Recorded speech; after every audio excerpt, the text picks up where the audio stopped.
Hello, and welcome to the Under Budget Outdoors podcast, a podcast for new, intermediate, and seasoned hunters across the world. A podcast about experience, gear, knowledge, and more. Whether you hunt with a bow, crossbow, rifle, or shotgun, you can hunt properly and efficiently while being under budget. Just remember, it doesn't take big bucks to kill big bucks. Let's get right into it. All right, hey guys, welcome back. Episode 9. We're going to be going over some bird and uses of the dog. We have Clay here. He's pretty knowledgeable in both those. So, Clay, why don't you just tell our 27 viewers a little bit about yourself? My name's Clay Kemple. I've been pheasant hunting and deer hunting in general since I was about 12 years old. My father took me out when I was 3 or 4, and I always went with him when I was a kid. But yeah, we do a lot of pheasant hunting. I have a German short hair pointer who is a hell of a dog, and me and PJ have pheasant hunted together in the past. Actually, all 3 of us have, but me and PJ mostly. Yep. And Yeah, so the pictures that I put in the last, I think it was the last episode. it was, yeah. Right, we went to Grace Game Birds, and Nate, Clay, and I were there. Brock was unfortunately tied up with some family, what do we want to call that? It was a medical problem. We'll just go with that. Some family to-dos. Yes, which was unfortunate because we were all supposed to go together. But anyway, so yeah, Clay and his amazing dog Hank were there, as well as Clay's dad, who, like he just was talking about. He's a great guy. I've met him a handful of times, and he's a good person to be around. I enjoyed it. But yes, we kind of wanted to go over like how you, well, first off, how Hank came into your life, and how was he trained prior, or did you train him? How did that all go about? Yeah, so we never had a dog growing up. Well, specifically a bird dog. I had a beagle, and we did pheasant hunt with her a little bit. She wasn't great, but she got the job done. But when I moved out and got my own house and was able to make my own choices, I decided that I wanted a bird dog because we pheasant hunted all the time, and I pheasant hunted for years and years without a dog. And some people that may be watching this, they say, how can you pheasant hunt without a dog? Well, in New Jersey, there's really no wild birds. They're just stocked. The state stocks them. So, you can go out there without a dog and push the fields, and there's ways to get the birds without a dog. So anyway, when I moved out, I decided I was going to buy a dog. I'm lucky enough to know a lady close by who has a bunch of German short hair pointers. She didn't have any available, but she knew of a breeder in Slatington, Pennsylvania, who had a fresh litter, and we went up there, and there was only 3 available, I believe, when we went up there. Hank wasn't available. He was claimed, and we said, okay, we'll think about which one. We left, and I expressed to the breeder that I really liked Hank. She said he was taken. So a day later, she actually calls me and says, Hank's, or at the time, I don't think he had a name at the time, but she said he was available. The people backed out. So we went right up there, put the deposit down on him. They were still really little puppies. And 8 weeks later, or 6 weeks later, or whatever the time frame is, we went and picked them up. Awesome. So with dogs, right, obviously they're small and puppies, but like, what are you trying to find when you get a dog? It's really just all random. You could get a dog that's gun shy. You could get a dog that's phenomenal.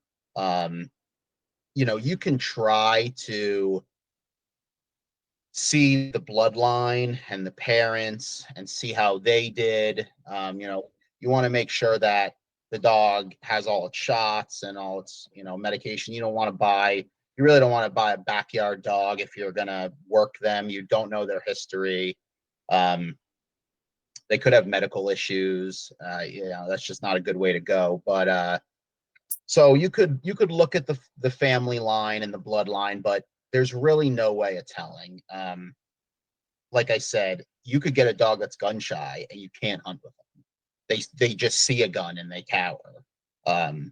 And there's ways to that's not really something that's just set into them. Usually they have a traumatic experience which leads them to be gun shy. And that happens with a lot of dogs because people don't really know what they're doing. They take their dog out and shoot a gun over their head, and it scares the dog for the rest of its life. Right. But as for picking a dog, there's really no way to tell, especially when they're puppies. You're just kind of picking a rabbit out of a hat. All right, yeah, because my buddy down in Texas, he's been trying to train his dog, and he can go fetch the toy, go in the water, the scent. He's got everything down, but once he pulls that trigger, the dog, runs to the house. Right. So how do you get over that? Like, how would, to the best of your knowledge, is it just time? So, no, if the dog is already acting like that, it's very, very, very hard, if not impossible, to break that. Okay. You have to start your dog off from a puppy, or the dog has to have no previous exposure to firearms or loud noises. They can't already be traumatized. If they're already traumatized, it's almost impossible to fix a dog like that.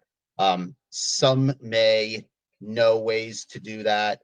Personally, I don't. I'm not a dog trainer. I know what to do from when they're puppies on. And I can elaborate on that if you'd like. Yeah, please.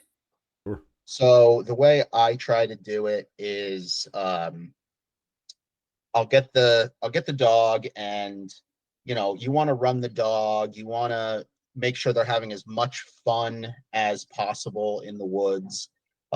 Just make it a fun experience, treats, all that kind of stuff. You just want to make the outdoor experience really positive right off the bat. Then after that, you want to start slowly introducing them to loud noises. So the way I do that is I take a coffee can, an empty metal coffee can, and I fill it with smaller rocks, maybe nickel-sized rocks, dime-sized rocks, and I close them in the coffee can. And while the dog is eating its food, you stand across the house and shake the can vigorously. Now, if the dog comes running to you to check it out, that's a good thing. Okay. If the dog is just sitting there eating its food, minding its own business while you're shaking the can, that's also good. It's not frightened by the noise. If you shake the can, if you're all the way across the house and you shake the can and the dog goes running and hides under the bed with its tail in between its legs, you got a problem. That dog just may be gun shy and scared of loud noises. Most times that won't happen right off the bat. Like I said, it happens from a traumatic experience. Right. So I'll start with the coffee can, and I'll get closer and closer and closer with the coffee can until I'm standing right over them, shaking the coffee can while they're eating, and they're fine. They're just eating their food or looking up at you like, what are you doing to me? And it's not just a continuous shake. You want to try to shake it just like a little bit and stop, like kind of attempt to startle them, not scare them, but just attempt like a sporadic loud noise, like just to kind of catch their attention. Once they pass that test, you can take them out into the field and do the same thing with a 22, but extremely far away from the dog.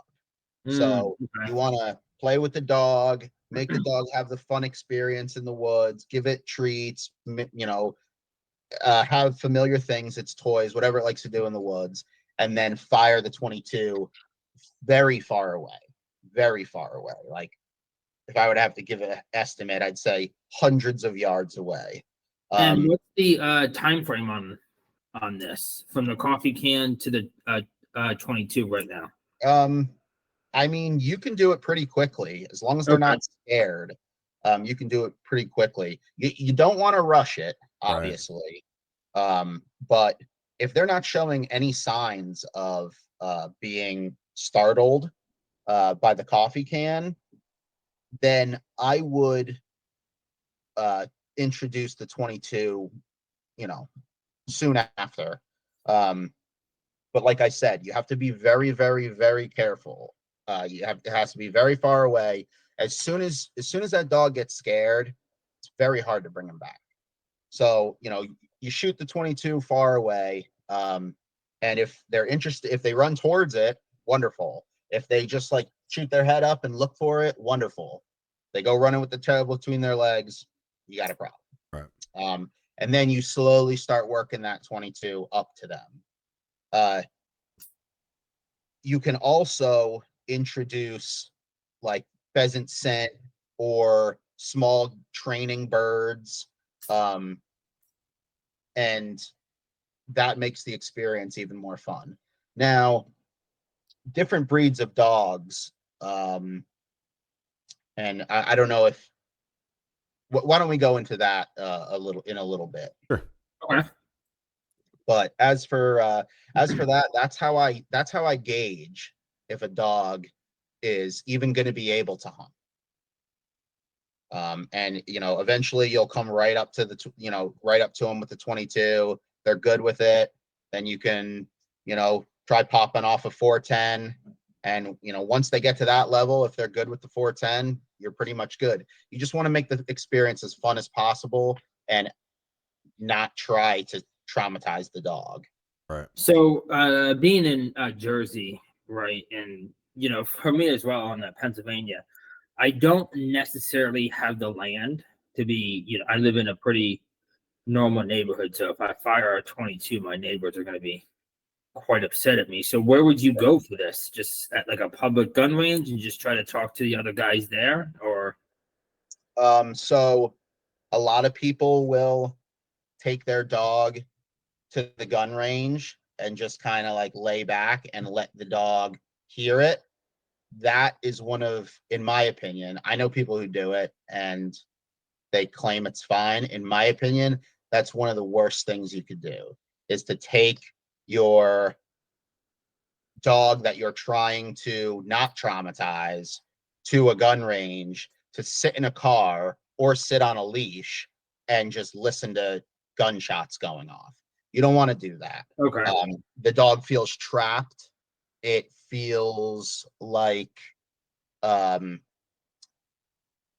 it feels like it can't escape or show interest in the shot. It's kind of just like they're listening to all these shots ring off. So my best advice would be to find public game land, a large area of public game land, wherever you would go hunting. Say you go deer hunting, you have a piece of private property you go deer hunting on. And if it's not your property, ask the owner if, hey, can I shoot a couple rounds off to see if my dog, or to try to train my dog, or go to public hunting ground and do the same thing. Obviously you never want to shoot, in the air, all that stuff, gun safety. You could shoot blanks, you know what I mean? You can get blanks for this. Right. That's a lot safer.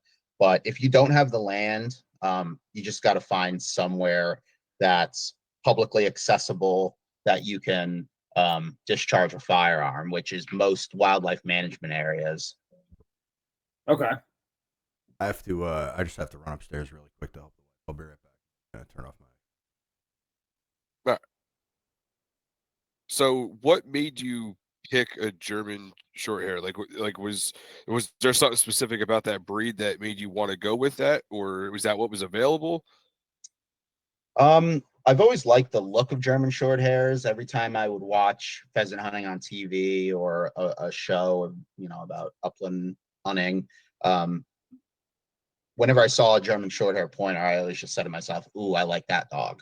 It's really just their looks. They have wired hair pointers. They have, the list goes on about hunting dogs, all kinds of different breeds for different kinds of hunting.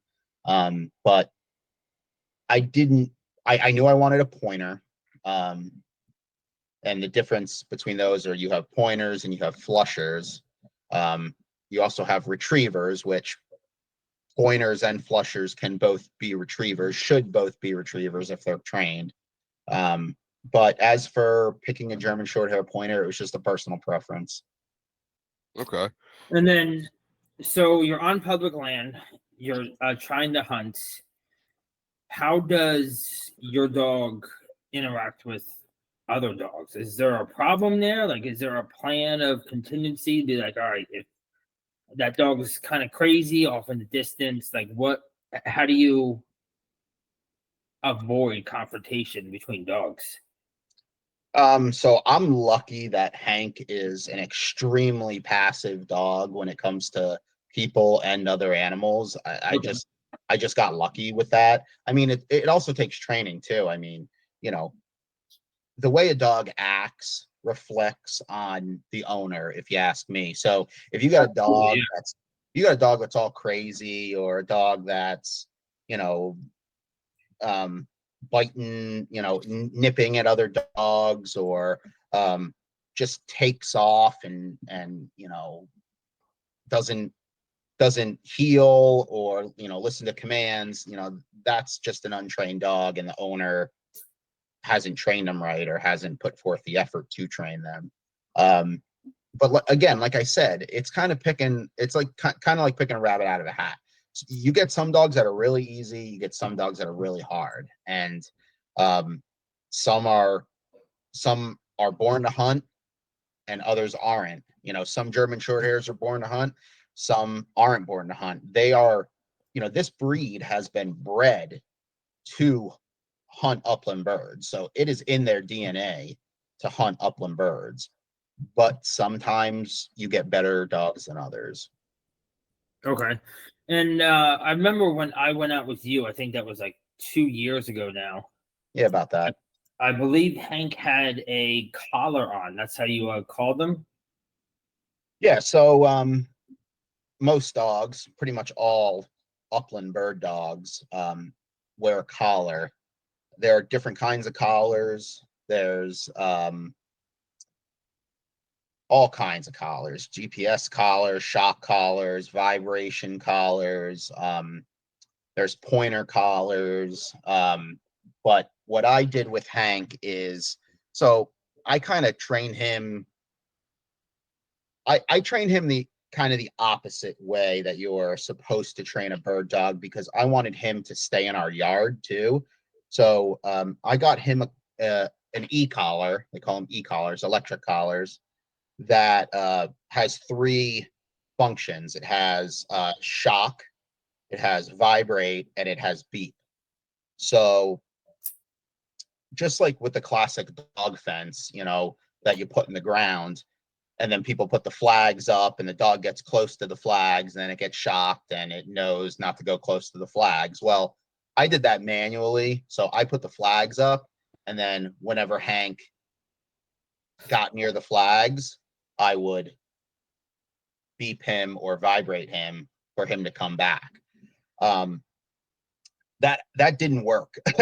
Because you got to be on top of that dog 24/7 until it's trained. Okay. So basically what I trained the dog to do was just come back to me whenever it beeped, vibrated, or shocked. So whenever that collar goes off, Hank's trained to just come right back to me. Go ahead.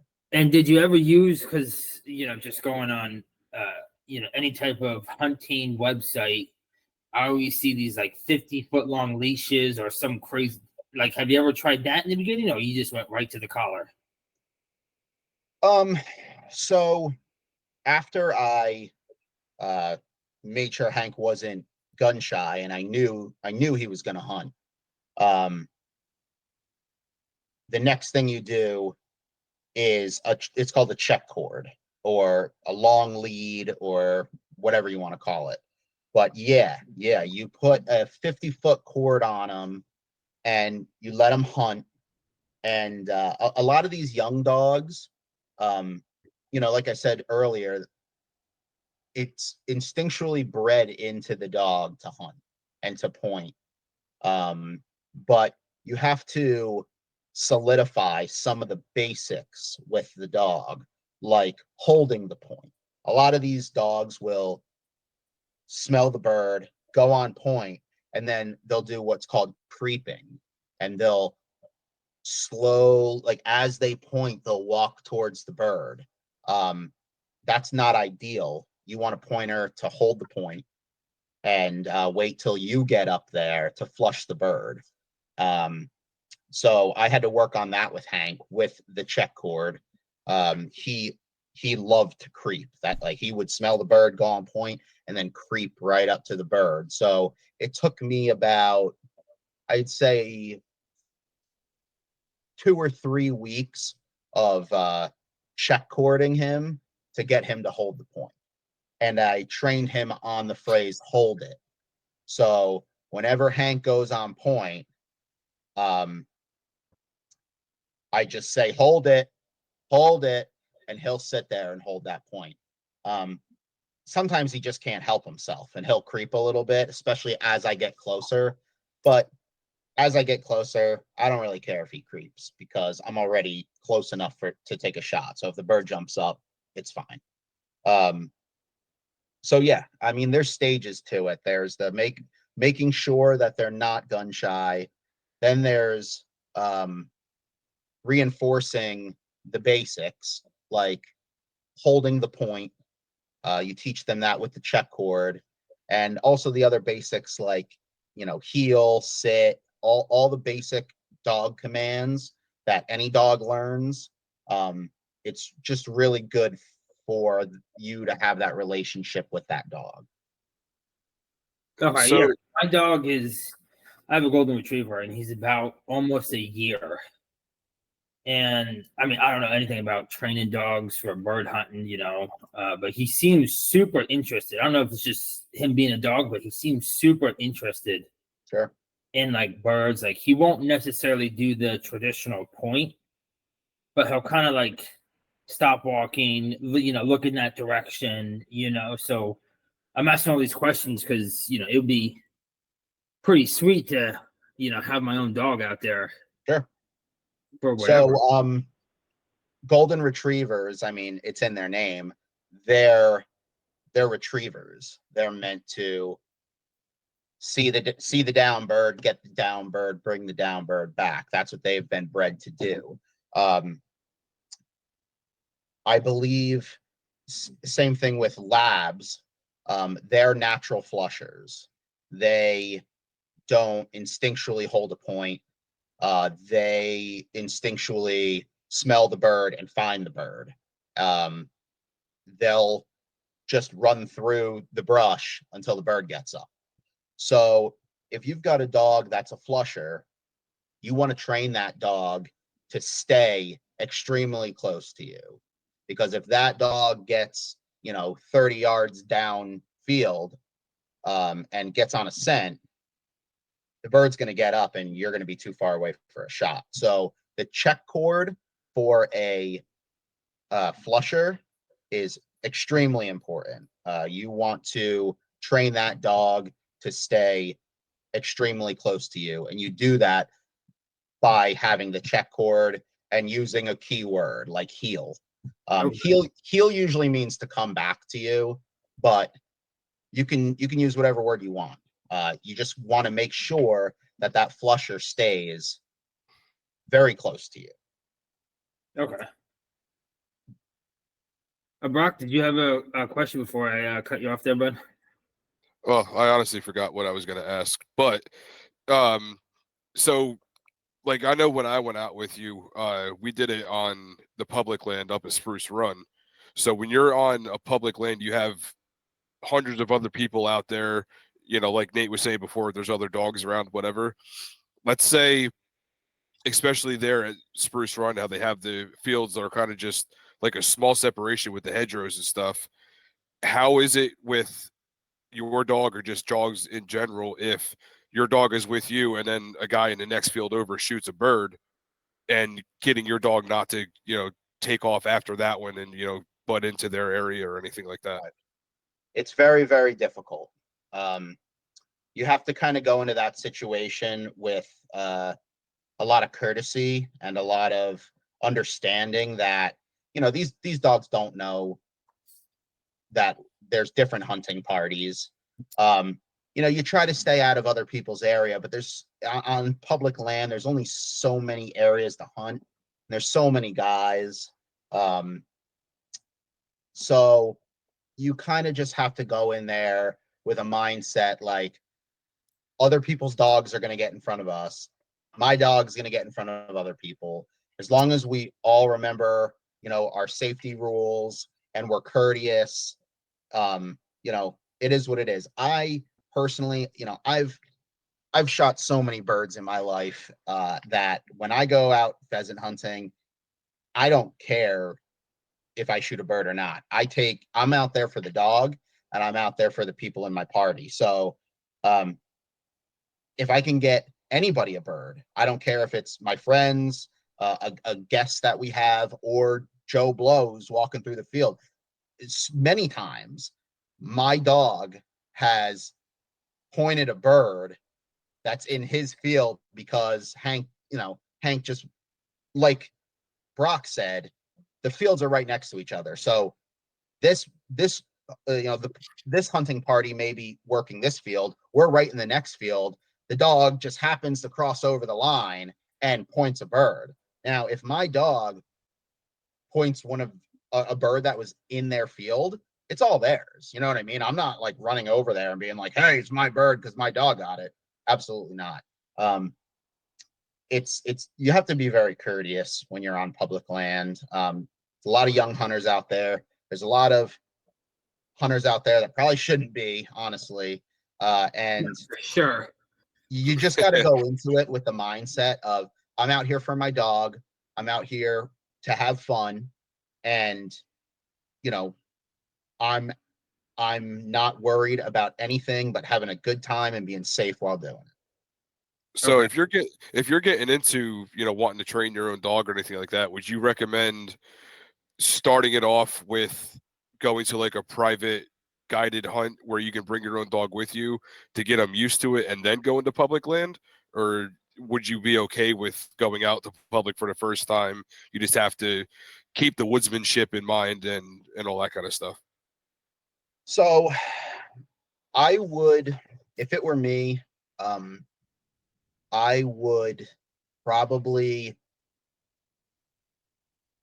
it's tough to say because a lot of guys don't know what to do and they just want to take their dog out to where they'll find a bird, and that's the fun of it. If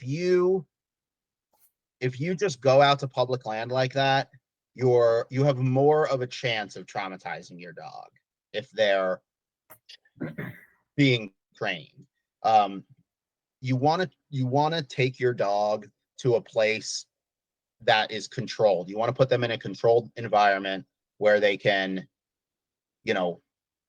run around freely, find the bird by themselves, no pressure. The bird flushes, you shoot the bird, and then once you get the bird, you give them the bird, and it's all happy-go-lucky, funness. When you're out there with other people on public land, situations can arise. People are popping shots off everywhere. The dog doesn't know what's up or what's down. So personally, I would try to set my dog up in a controlled situation for the first hunt. Either buy some birds and find a little piece of land that you can do this on. Maybe go to a pheasant preserve and do it there. What a lot of people don't know either is that the state actually stocks partridge and chucker, I think, one of Yeah, I those think so. training Chuckers, birds. I think. Yeah, Yeah, they definitely stock truckers. training. They stock training birds pre-season, before the season, specifically for dog training. So any wildlife management area in the state of New Jersey that has a dog training area will get stocked with training birds in October. So that's also a good option, just to get your dog out there, take him for a walk, have him smell some birds before the shots go off. Okay, and they're kind of caveat off of that. When did you know that Hank was ready to do this? Well, so about 3 weeks after we picked Hank up from the breeder. So the breeder also has a pheasant preserve up in Slatington, Pennsylvania. So not only did they breed dogs, they also did the pheasant preserve. They invited me back up about 3 weeks or a month after we picked Hank up, and they put a couple training birds out for him. And, no pressure. We just had an open field, and we let Hank run around in the open field and find the birds. And he found them. And I knew right then and there that he was going to hunt. It was so instinctual that, to be honest with you, I didn't really have to do much. I did do the coffee can, and the 22 just to make sure he was good, but he ran towards the coffee can. He ran towards the 22. He wants to find the birds. He is born to hunt. That's all he wants to do, is be in the woods and hunt. And I guess I just got lucky. Some you have to train more than others, but I knew he was ready very early on, because he just always wanted to be in the woods. He always wanted to find the birds. He never reacted poorly to any of the sound tests. And once the 22 was going off and he was like, "Where are the birds? Like, why are you shooting?" And we're not getting birds. I was like, "All right, let's just do this." And he got his first bird on public land. I took him to an area that wasn't heavily hunted, and he went on point on a hen, got it up. We harvested the bird, and he couldn't have been happier. I literally let him do whatever he wanted with that bird, really. And then after that, the training started with the retrieval and the check cord with holding the point and stuff like that. Oh, nice. And how often do you, I'm guessing you still continue to train them, right? Like I said, I mean, at this point, it's pretty much pounded into him how we hunt, how we work. Early on, it took him his first year. It was rough. It was because I was new too. I was new at training a bird dog, or even knowing nearly what to do with a bird dog. So the first year was really, really rough. I had a crappy e-collar, so the e-collar wasn't very reliable. That was a big mistake I made. So everything wasn't really solidified until I'd say our third season, when we really had it down pat. He knew how to hold the point. He knew his command of hold it. He knew that whenever the collar beeped, to come right back to my feet. So it did take a couple years to really get everything in line, but he started hunting right out the gate, and I couldn't deprive him of it, because I could just see how much he wanted to be out there. How long was it before you and I started hunting, which I believe was like 2015, 2016, I think? PJ. You're cutting out there, bud. Can you hear me now? Yeah. How long did you have Hank before we started hunting? Like, I think it was like 2015, 2016, maybe even before that. So I got Hank in 2013. I mean, your guess is you probably know better than I do, PJ. Okay. I can't remember what I ate for breakfast this morning. So, yeah, it was probably 2016. Yeah, so kind of right around the time that you were saying, like, he was pretty much just perfect at that point. Yeah, he was pretty much dialed in at that point. I mean, the first year was really bad. I mean, he would run all over the place, and it was the e-collar that was my downfall. I took the cheap route. I bought a cheap e-collar, and it wouldn't hold a charge. It had a short range. If I bought a quality e-collar right off the bat, it would have been a whole different ball game. But yeah, the first year was rough. So I'm thinking it was 2015 because I started working at the 911 center in 2016, and that's when I had more time during the day. I think you and I had gone out once or twice before that season, so probably I'm thinking 2015. Because then, Sean was with us a couple of times. I knew him through the 911 center, right? And I mean, we hunted pretty much every season until I moved. And Sean's got two good dogs too. Yeah, he does. Yeah, Ray Lee's really good. Piper, yes, Ray Lee, I think. Yeah, because Ray Lee and Hank were together for a while there. Yeah, Ray Lee and Hank are a wonderful team. Piper's just kind of out there for the hike, but she finds a bird every now and then. But so they're both yellow labs. Yep. And yellow labs are flushers. But the really, really great thing about his dogs is that they stay close. They stay extremely close to us. And it's just such a good pair because, you can let Hank go out there a little bit farther and he'll go on point. And then you can work up with the flushers. And Ray Lee and Hank have hunted together pretty much their whole lives. And Ray Lee started mimicking things that Hank would do, like point. Oh, perfect. So Ray Lee actually will point birds, which seeing a lab point is pretty funny.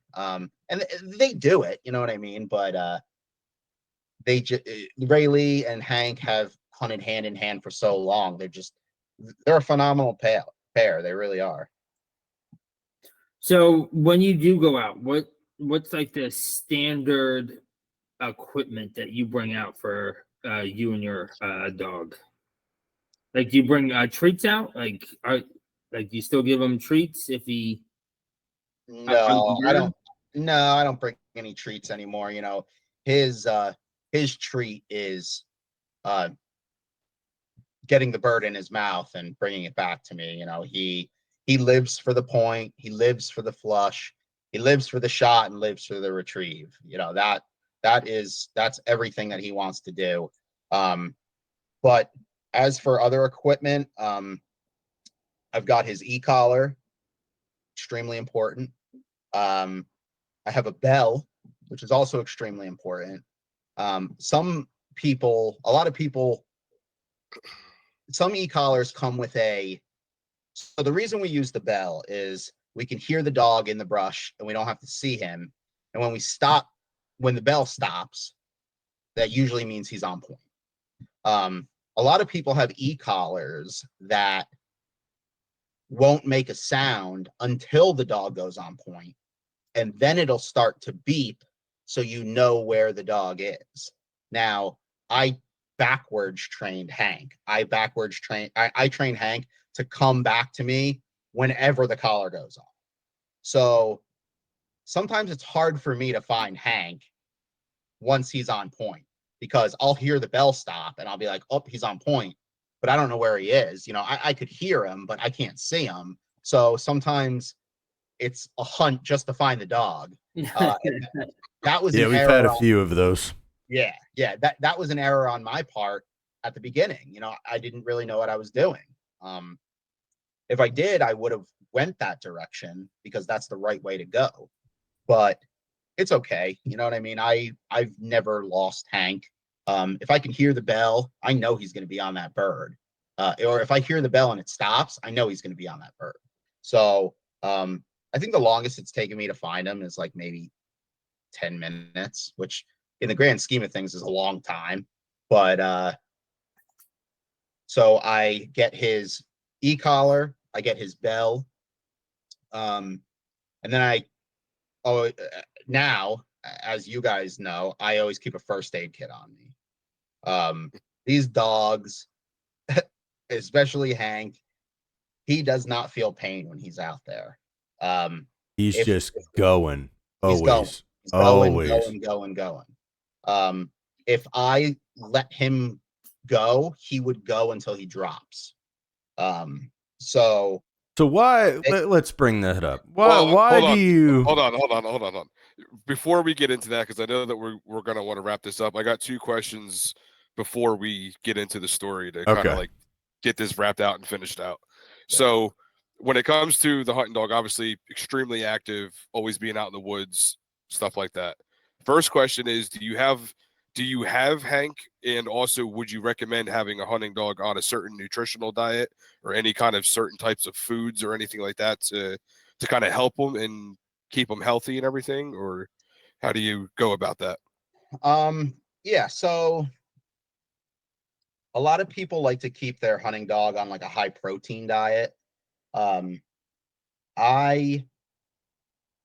So the one thing about Hank is he is an extremely picky eater, extremely picky. I've never seen a dog I've never seen drop a piece of ham on the floor and it's a 50-50 shot he's going to eat it. So like, when have you ever seen a dog that would do that? So my experience with food for him is very different than other bird dog owners. I went through probably dozens of foods before I finally found a food that he liked. You know, it could be an allergy thing. I never really got him tested for that. I just went through foods until I found one that he would eat on a regular basis and that wouldn't give him like diarrhea. I had him on one food that was supposed to be like really good for hunting dogs. This was a long time ago, and he just had like loose diarrhea all the time, and I'm like, this isn't working out. And he didn't want to eat it. So I finally found I think it's generic pedigree at Walmart, and just the run-of-the-mill normal dog food, and he loves it. And his poops are normal, and he eats this food. So that's all I can ask for. I was at the point with feeding him where it was like, just give me something that this dog will eat. Right. And I finally found it, and I'm like, we're sticking with it. So as for other dogs, I believe a lot of people have them on high protein diets, dogs that are really active. But with dogs that are really active like this, you want to make sure that they're eating, because they're burning so many calories out there that they have to eat. You know what I mean? They have to drink. So that's my experience with food. It's very different than a lot of people's. Okay. And then my second question was, with being out in the woods and going through briars and bugs and all this other kind of stuff, is there certain vaccines or shots or anything that you would get extra on top of what you would get like a normal house pet or something? Sure. Like, is there anything extra that you would do or recommend people do? So my recommendation is to take your dog to your vet and tell them what you plan on doing with your dog, and they'll set you up with everything you need. As for special vaccines, I don't think there's anything special. You want to get their Lyme titer. You want to get their heartworm. Ticks are the biggest thing. Ticks are what's going to do your Right. dog in. So that's a whole nother story in itself. When Hank was little, he had chronic Lyme's disease, and he wound up developing epilepsy. So he would have seizures. Yeah, he would have seizures all the time. We finally got him on medication. He's on medication every day of his life for seizures. He's on a phenobarbital and potassium bromide every day. And he hasn't had a seizure in, how old is he? He hasn't had a seizure in about 8 or 9 years. But back before, we had him on all these medications, he was having really bad grand mal seizures. I almost lost him one time. Wow. And I'm really, really lucky and happy that I didn't. It was an extremely long seizure. It was an extremely violent seizure. I thought I was going to lose him, but luckily I didn't. So as for vaccines, take your dog to the vet. Tell them you plan on hunting your dog in a high tick area. Everywhere is a high tick area. Yeah, And they'll set essentially. you up. They'll set you up with what you need. And then Okay. I can't remember. Did Hank wear any type of like orange or anything like that, or is that like a state law regulation? There's no regulation for orange on your dog. Some people will, a lot of people will put a vest on their dog to keep some of the briars off their chest and stuff. I tried that with Hank. He just rips it off, or he pulls it off. So I'm like, okay, buddy, that's fine. He wears a Hunter Orange collar every day of his life. So that's all I have on him is I have his Hunter Orange collar and his bell and his e-collar. That's all I have on him. He gets ripped up. He gets really ripped up, but he doesn't care. I mean, I've tried to put vests on him. He doesn't like them. So, all right, buddy. Yeah. And then we talked about dogs for the past almost hour or maybe 45 minutes. What about the hunter? What is the most common mistake that people go out there, just like me, like when I went out with you guys, I am lucky that I brought my gun. I didn't have anything Literally that I needed, like no bag. I think I almost forgot my orange. I had a short barrel shotgun I bought for home defense that I figured, all right, well, if the bird's close enough, I can get it, So what are some common mistakes or that you have seen that people do? Relating to just pheasant hunting or relating to with the dog? Let's go with the bird and then with the dog. So just general pheasant hunting. I think people don't read the rules a lot of the time. So Okay. you want to make sure that you understand the rules. And that can be hard to do. There's a lot to know, and a lot to read up on. My best advice would be to find somebody who is experienced and learn from them. And don't be afraid to ask questions. I'm very, very passionate about my hobbies, hunting, fishing. I'm really into amateur radio, like ham radio, and I absolutely love helping people get into those kinds of hobbies. So I would say new hunters need to read the rules, and they need to confide in somebody who is experienced. And if they don't know anybody that's experienced, Facebook is a wealth of the internet is a wealth of information. You can join a group on Facebook and, post and say, hey, I'm new. I just need some guidance. Can anybody meet up with me and show me the ropes? A lot of people are weary of that because they don't know, if how new this person is, if this person is good at following the rules or whatever. But, I like to live a little risque. So yeah, I'll meet up with you. Sure. You know what I mean? So yeah, just know what know the rules and go with somebody who can teach you. Essentially, that's what I did. Yeah, absolutely. I mean, we had met a few times through the squad, and I was like, hey, I want to come pheasant hunting. You post about it all the time. And Clay was like, yeah, meet us here at 8 o'clock in the morning. And there we were. Yep. And I here never we turned are down. 8 years, 9 years later. I mean, yeah, that's what I did when I first met you. You know, we walked out in the woods. You're like, there's only one thing. Don't shoot my dog. Yeah, literally. Don't think about anything else. You can shoot me. Don't shoot the dog. Yeah, I'm a really nice guy until something like that happens.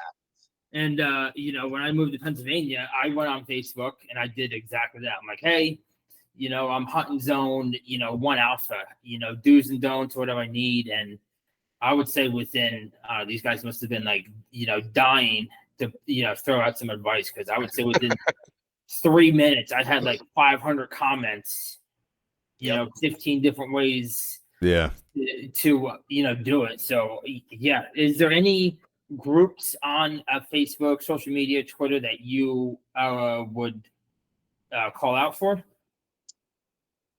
I mean, all you got to do is go into the group section and like type in, you know, like Pennsylvania pheasant hunting or New Jersey pheasant hunting, and there'll literally be a list of different groups for those things. I mean, if whatever hobby you want to get into, if you want to learn about it, that's all you got to do. Facebook's got a group for everything. Like right now, we're building a small koi pond on our property, and yeah, I just got this wild hair that I wanted to do this, and I don't know what I'm doing.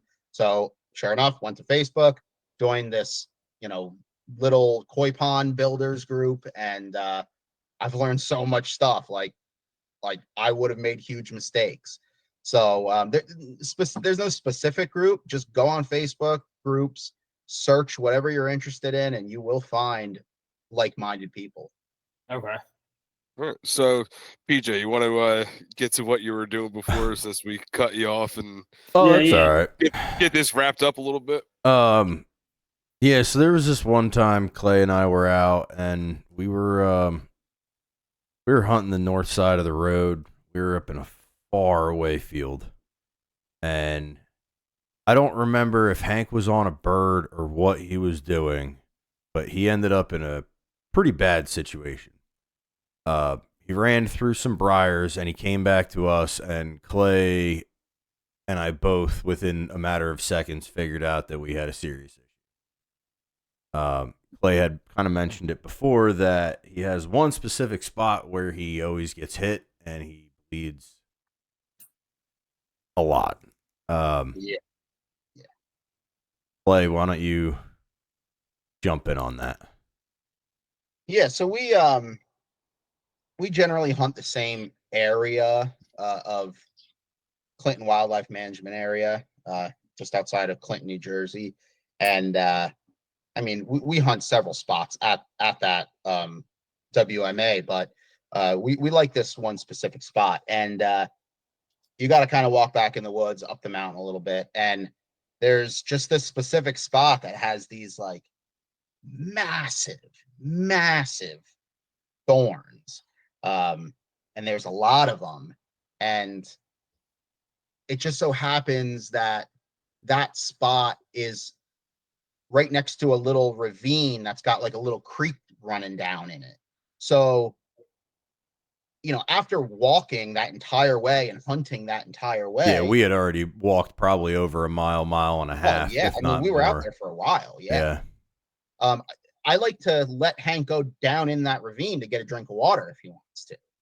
You know, I got water on me, but he don't want to drink water. He wants to hunt. So he don't like, I pull out the water and my little portable bowl that I have, and he's like, forget you, you know, I don't care. Yeah. Yeah. So the other option is to let him go down into the ravine. So he's never been on a bird when this happens. He just happens to run through this patch of super duper thick, big thorns.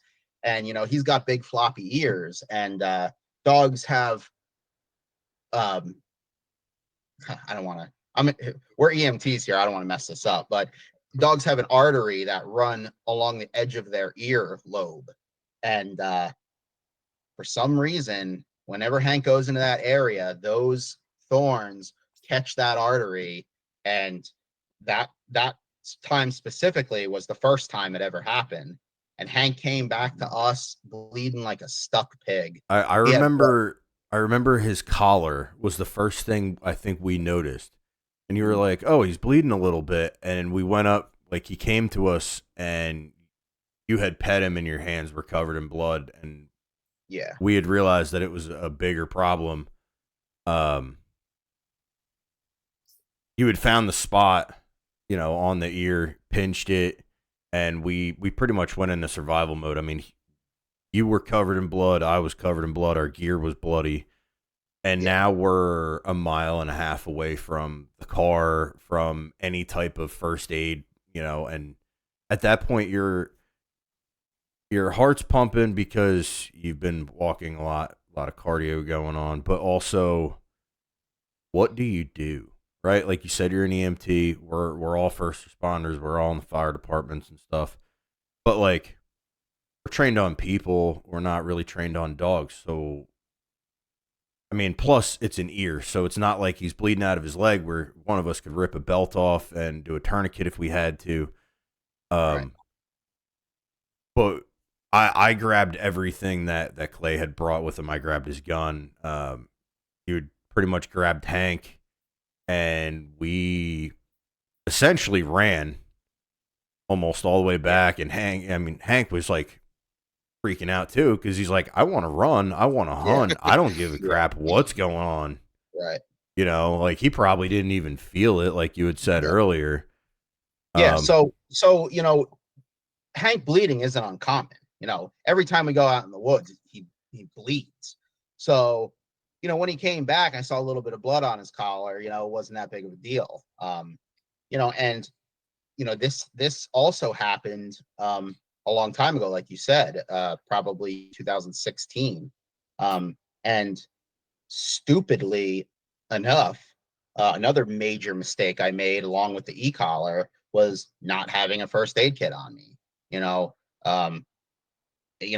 To think back on that, I'm pretty disappointed in myself because, like PJ said, we're all first responders and we're out there with guns in stickers, and you figure, excuse me, somebody would have something on them, but we didn't. We didn't have anything. We didn't have gauze. We didn't have tape. We didn't have a Band-Aid. We didn't have anything. So Hank came back to us, and I put my hands down on him and picked my hands up. And like PJ said, he was absolutely covered in blood. And I found where he was stuck. It was a pretty large tear. The only thing we could do at that point, I think I even tried like rubbing mud in the wound to see if I could get it to stop. And finally the conclusion was we got to get him back, because he was bleeding that much. Like it was pretty scary. So yeah, we were talking about going to a vet. We were talking about just what to do, right? Yeah. I mean, at that point we had to get out of that situation or that area. So the only thing I could think to do, I mean, I couldn't let him walk back. He would just continue to bleed. So PJ grabbed all of our things, and I picked Hank up and I pinched it shut manually with my hand. And like PJ said, he was flailing around because he didn't understand what was going on. And we just carried him out. I carried him out like this, holding onto his ear with one hand. It cradled him and just hugged him all the way. And we just hightailed it a mile and a half out of the woods. Got back to the truck. I forget, did we have supplies at the truck? Is that? I want to say you had something. I think you had a rag or something like that. But at that point, it had slowed down a lot. It wasn't as bad. Yeah. Probably just from it kind of coagulating or healing up, whatever you want to call it, by the time we got out of there. I mean, it was still a 15-minute walk. Yeah. But at that point,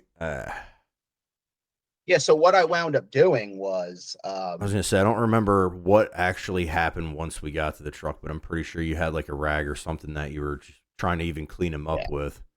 yeah. So ultimately, what happened was I wound up getting, gauze and tape and all that stuff, and I just took his ear and I balled his ear up, and I put a dressing on it, and then I took medical tape and I just wrapped his entire ear in the medical tape That's right. with the Yeah. bandage, because the second you put him down, he would shake, and then throw the clot, and boom, it'd be gushing blood again. I've had to do this several times since this incident, so that's how I know what happened, because I learned it from that time. But yeah, so whenever Hank cuts that artery, which he's done it probably 4 or 5 times since that incident. Um, I have a first aid kit on me now, so I could do it right in the field. But he gets a piece of gauze on the laceration, and he gets medical tape all the way from the bottom of his earlobe to the top of his earlobe. It's literally like this straight piece of, it looks like a braid Yeah. just coming off of his head, and he'll hunt all day like that. Then I bring him home. I'll slowly take it off, clean it, put a fresh dressing on, and then usually that dressing will stay on for 3 to 4 days, because I don't want to pull the gauze off and have it reopen. So after the initial bandage and we're done hunting, I'll rebandage it when we get home, and that bandage stays on the ear for 3 to 4 days until I know pretty well that it's not going to break open when I clean it and change it. But even when I do change that after 3 or 4 days, I have to be extremely careful. I have to hold him down so he doesn't shake. As soon as he shakes, it just gushes open again. So yeah, it's a little bit of a process. So that initial time that it happened, like when PJ was with you and these couple other times, you haven't had to go as far as getting stitches on it or anything like that. You've been able to just put that tape and gauze on there and just let it heal in a couple of days. Yeah, I mean, you can do that with even people that have like, lacerations that get like 2 or 3 stitches. It'll heal on itself, but you'll get like a big scar there, or some scar tissue and stuff. So I've never taken Hank to get stitches. I'll just let it heal, because I love you, buddy, but I'm not paying whatever to get a couple stitches. $2,000-$3,000 of a vet bill for nothing. I've literally he's had so many vet visits from medical conditions when he was young. I've spent so much money on him. And I obviously I won't deprive him of anything, but sorry, buddy, you're not getting 2 stitches in your ear. We're just gonna let that scar over. Right. Well, I mean, that was unfortunately that was my most memorable time with Hank. But Yeah. I mean, I don't know how many birds I've taken because of Hank, or how many these guys have. I know Nate, it was his first time going pheasant hunting last year when we met up with you. Which, I mean, we had an absolute blast that day. That was a lot of fun, yeah. That was at Grace Game Birds that I brought up in the last episode. Yep, that was at Grace Game Birds with Courtney with and Adam Kocius, yep, and his girlfriend Courtney.